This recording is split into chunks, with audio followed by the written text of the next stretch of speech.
Hi, everybody. I want to talk about a political issue in New Jersey that's making its way to the forefront of state politics.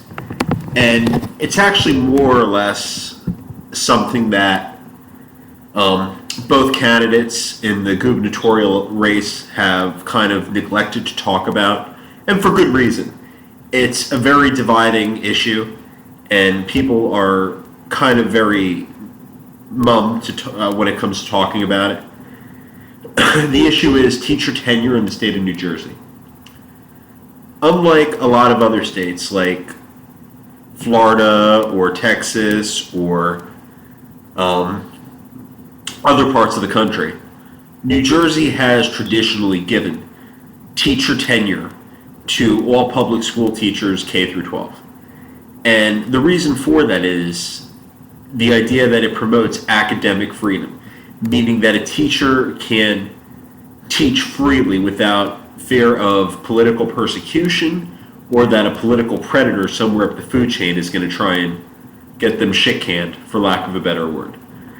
And the issue is that under the old system, it would take 3 years and 1 day for a teacher to acquire tenure, and it would be nearly impossible from both a financial and a pragmatic standpoint for a school district to revoke tenure. In 2013, the Christie administration, with a very narrow margin of support in the legislature, managed to get the law changed for tenure. And under the new law, it takes an additional year, so it's 4 years and 1 day to get tenure.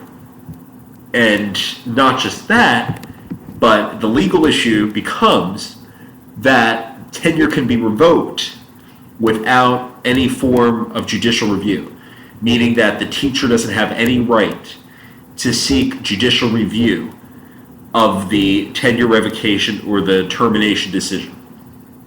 They have to pretty much live with it. The ultimate authority for the revocation is an outside arbitrator employed by the State Department of Education, which raises a lot of red flags across the board. And where it enters into a very interesting constitutional foray is that tenure is considered to be a property interest under the due process clause of both the U.S. Constitution and the state constitution.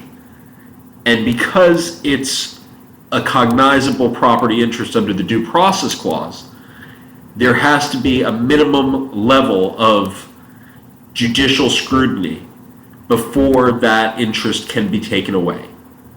Now, arguably, even though it hasn't been tested, not yet, it hasn't been tested in New Jersey courts, but arguably, the statutory scheme that the Christie administration put in place for teacher tenure violates procedural due process.